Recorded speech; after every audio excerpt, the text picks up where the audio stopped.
आम्ही आधीही म्हणत होतो, जिथे उभा महाराष्ट्र अजित पवारांचा घात झालाय म्हणतोय, तिथे जय पवार, पार्थ पवार, सुनेत्रा पवार यांची चुप्पी का?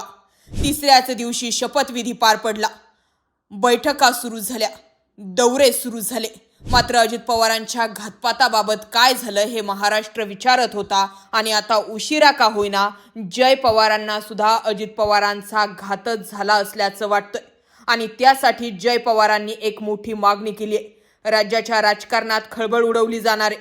कारण म्हणजे जय पवारांची सुद्धा आता अजित पवारांचा घातपात झालाय की अपघात या विषयामध्ये एंट्री झाली आहे. यानंतर जय पवारांनी आपल्या वडिलांच्या निधनाचा उल्लेख करत भावनिक शब्दामध्ये प्रतिक्रिया सुद्धा दिली होती. त्यांनी नागरी विमान वाहतूक महासंचालनालयाकडे तातडीची चौकशी करण्याची मागणी केली होती. आणि त्यानंतर आता एक समोर आलेला व्हिडिओ, हा व्हिडिओ आहे व्हीएसआरचे मालक रोहित सिंह यांचा. जय पवारांनी व्हायरल केलेल्या या व्हिडिओमध्ये व्हीएसआरचे मालक रोहित सिंह मुख्य पायलटच्या सीटवर उड्डाणादरम्यान झोपलेले दिसत आहेत. आकाशात असताना असा निष्काळजीपणा असू शकत नाही. हे अत्यंत गंभीर आणि धक्कादायक आहे. आणि म्हणून मी DGCAला ठामपणे मागणी करतो, या प्रकरणात तात्काळ कठोर कारवाई व्हावी.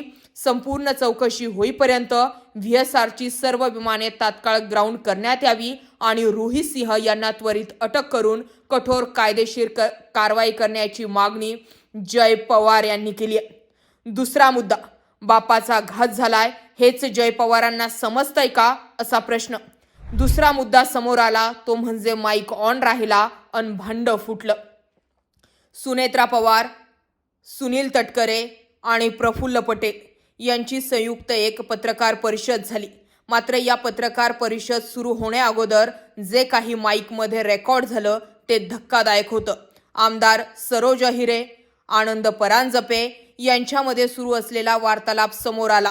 आमदार सरोज अहिरे यांनी म्हटलंय की दादांजवळ जाऊ द्यायची संधी दिली नाही या माणसांनी, वहिनींजवळ तरी जाऊ द्या, अशा आशयाचं बोलणं जे आहे ते आमदार सरोज अहिर यांचं रेकॉर्ड झालंय. त्यानंतर आनंद परांजपे म्हणालेत की वहिनींना काही बोलूच द्यायचं नाही. आणि या पत्रकार परिषदेमध्ये सुद्धा घडलं असं, सुनेत्रा पवारांना काही बोलूच दिलं नाही. सुनेत्रा पवार यांना कटपुतली केलंय आणि प्रफुल्ल पटेल आणि सुनील तटकरे यांच्या हातामध्ये रिमोट कंट्रोल ठेवलाय, अशा चर्चा सुरू झाल्यात. तिसरा मुद्दा, सुनेत्रा पवार आणि प्रफुल्ल पटेल यांचा व्हायरल झालेला तो व्हिडिओ. सुनेत्रा पवार दुःखात आहेत, मात्र त्यांचा फायदा घेण्याचा प्रयत्न कुणी करू नका, असं रोहित पवार म्हणतात.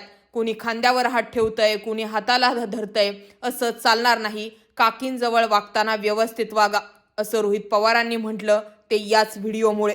आता रोहित पवारांनी हा सगळा खेळ उघडा पाडायला सुरुवात केली आहे. 10 जानेवारी तर आज तारीख आहे 2 फेब्रुवारी. सातत्यानं रोहित पवार, सरकारमधील मंत्री, अजित पवारांच्या पक्षांमधील काही असणारे बडवे यांचे चेहरे उघडे पाडताना दिसतात.